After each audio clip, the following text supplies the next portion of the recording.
Welcome back to Tailosive Tech, everybody. Today is probably one of the most expensive videos of all time because this little MacBook here cost over 6 G's. Luckily not to me because of a stupid finance bug that resulted in me getting more cash back than I deserved. Thank you, Mr. Tim. But either way, the computer we're unboxing today is basically going to power the entire Tailosive network for many, many years to come, and it's the first time I'm ever going to be unboxing a computer very, very likely to beat my iMac Pro in export times and overall performance, so I cannot wait to unbox this. I've been waiting for so long, and yet I'm getting a random spam call right now. You know what? I'm gonna just go ahead and hear what they have to say. Yes? Don't press any digits now. What a waste of time. It's time to open this bad boy. I actually didn't take it out of the cardboard because I've never seen a box that, like, you tear down the middle like this, so I wanted to document this experience with you guys. So apparently you just have to go... Oh, that's it. That was pretty easy. And right off the bat, as soon as you take it out, holy crap, that thing looks gorgeous already. Not even out of the box. Ooh, this is, okay, this is probably the heaviest Apple box I've picked up since the 24-inch iMac. Okay, goodbye. You served your purpose. Apple, I noticed there's a lot of plastic surrounding this box. Why do you hate the environment so much, huh? Why don't we go to the paper pull tabs? Well, we still have a plastic pull tab here that I can peel off the side and get all this crapola off, but wow, they're using some high-quality ink on this packaging. It has a lot of details in it. I'm not sure if it'll fit on the wall, but either way, I'm ready. I've been waiting long enough for this day. Here we go. Holy crap! I forgot how big the Apple logos get on these things. My goodness, that is a big branding on the back. My God. Okay, lifting up now. Oh, whoa. Oh my God, that's got some weight to it. I'm not used to Apple being so thick. This is a chunk boy. All right, let's get some of this plastic off here. Ooh, okay, you know what? Originally, I was gonna get silver, and I ordered space gray by mistake because I was so caught up in the moment to order one, but now, finally seeing this metal in the flesh, I gotta admit, space gray looks pretty cool. I kinda dig the look of space gray. I'm not gonna throw the charger on the ground like I normally do because there's actually quite a bit of new content in here. Actually, everything, I believe, is new. Yeah, that's Magsafe 3, and then underneath here, we have the next generation 140 watt power brick. Oh my God. I can't believe they get this big. Like, if there were like 100 people on a plane and they all had 140 watt bricks and they all plugged into the seats in front of them simultaneously, like, would the plane crash? Don't answer that. I already know the answer. The answer is yes. All right, because I was all year not really expecting this thing to get 120 hertz, I can't wait to boot it up and see what ProMotion on a Mac truly is supposed to feel like. But man, like, I gotta admit, despite this only being slightly thicker than the last generation, this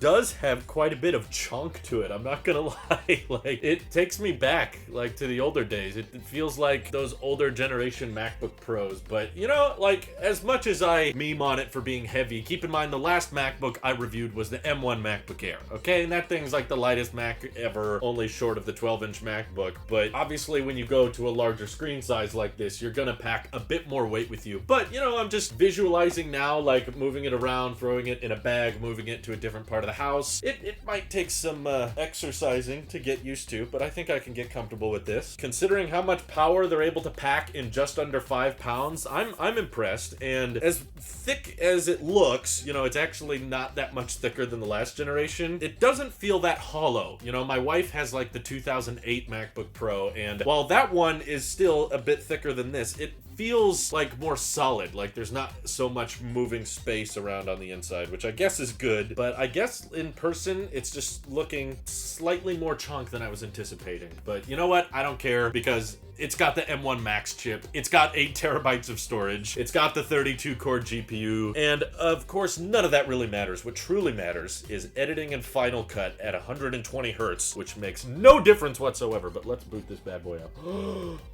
my God. Whoa, it boots up fast.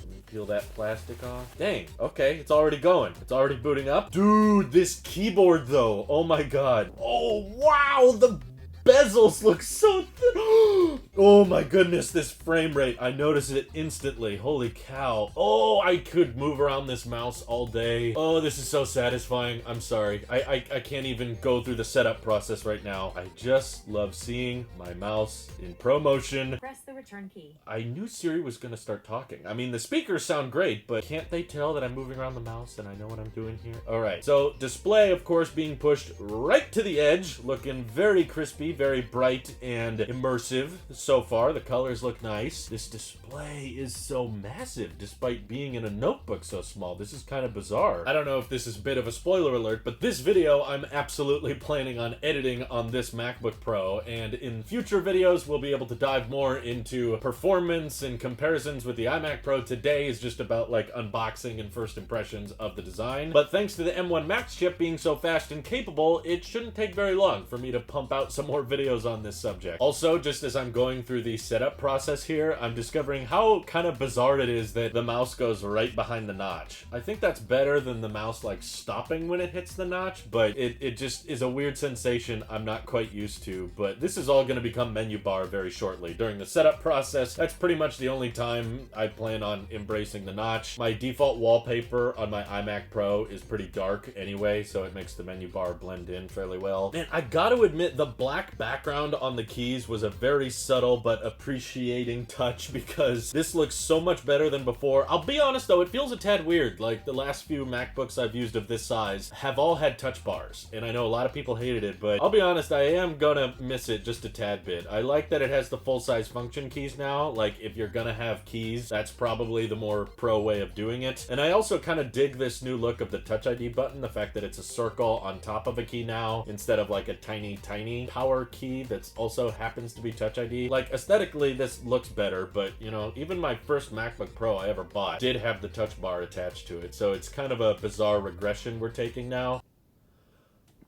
Oh my god, I sneezed as it asked me to set up Siri. I haven't used Siri on anything, I think, in a long time. I think I'm getting allergic to all digital assistants. What I can't stop staring at during the setup process is how thin these bezels are. Seriously, like, they're even thinner than the last generation 16-inch MacBook Pro, and now they're going all the way around at the same depth. Like, I can't get over how gorgeous this looks, and it wants me to set up Touch ID now, so I guess I'll do that. But on the iMac, the desktop basically gets locked whenever you press down hard enough on the Touch ID key. I'm curious if it works the same way on the MacBook. And there we have it. We're booted up. We have set the beast up. Now I've got a crap ton of applications to download. But first things first, let me just check out this new webcam they've added on this bad boy. I know it's 1080p, which has never been in a Apple laptop before. Oh, hey, check it out. Okay.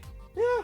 I mean, still a webcam, to be honest, but I'm sure it's a noticeable step improvement from before. I'm not as interested in the new webcam as much as I am just looking at how smooth this display interacts. Like, it is so satisfying having this buttery smooth motion. I also need to change this desktop background ASAP, because I'm tired of this white menu bar with the black notch. That's, like, unnecessary in my opinion. So we're taking the black background, the same thing that I had on my iMac Pro. There you go, that's much better. Now the menu bar items go right up to the edge of the display, and you don't even notice the notch. I like how, by default, they basically keep the battery percentage off. What is it with Apple and hating the battery percentage? They're like, yeah, we could fit more info up there. They probably have some crazy philosophical thing that's like, if you say the battery percentage, that implies that your limitless potential will someday end. So we go with the battery icon, because that doesn't make you think of low battery percentage. It just makes you think of, you know, capability. I don't know, some bullcrap like that. What I'm probably gonna miss the most about the touch bar is how easy it was to enter picture-in-picture when using YouTube and the predictive text features, so I'm gonna have to just live with having to double-click the video and entering picture-in-picture now, but I want to listen to these speakers, so I'm giving them a good listen.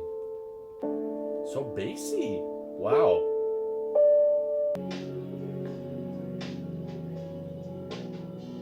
All right, Apple. Well freaking done. This display looks gorgeous. I love how thin the bezels are. 120 hertz is incredible. This was like a brilliant little like last minute leak that ended up being true. And I love this design, honestly. Like, I love the fact that they've rounded on the bottom to make it more comfortable when you pick it up. I do actually recall the previous generation being more sharp and cutting into your skin a tad more when you pick it up. Whereas this, you know, is flat on top because that's more utility focused, and the way it looks is very functional but simultaneously being comfortable. But oh yeah, before I forget, we of course have Magsafe in the box now. I never actually have bought a MacBook with Magsafe before, and this is Magsafe 3, and that makes it the best Magsafe ever because it comes with infinite power supply. Do you know what I mean by that? Infinite power because you can literally plug it in on both sides and turn your MacBook into a bag, a satchel of sorts, because you've got Thunderbolt on one end and MagSafe on the other, which means when you're ready to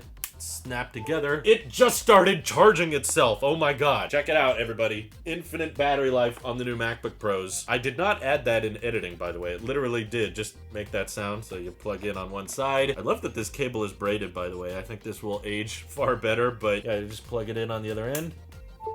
It makes the charging sound.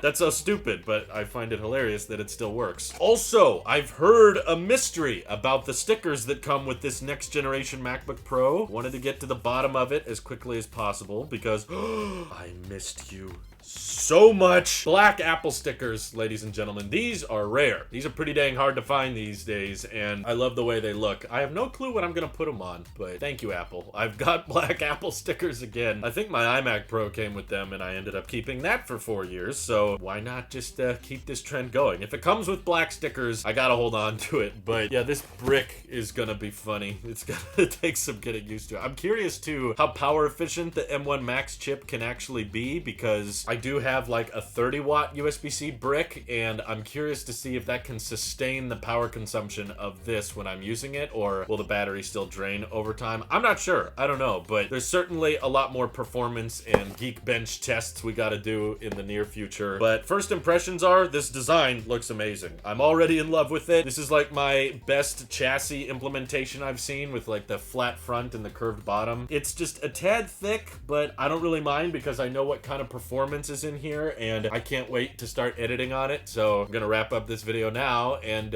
start editing right away. Also, of course, we'll be doing some live streams right off of this webcam and its internal microphones to see how you guys can hear if the microphones sound pretty good versus how good the webcam looks, all that jazz. Feel free to let me know how you guys feel about the next generation MacBook Pro. For me, favorite feature thus far has to be 120 hertz, though keep in mind, haven't started editing yet. That might change a few things. So thank you all for watching. This is your Apple Sheep here. I'll see you guys in the next one.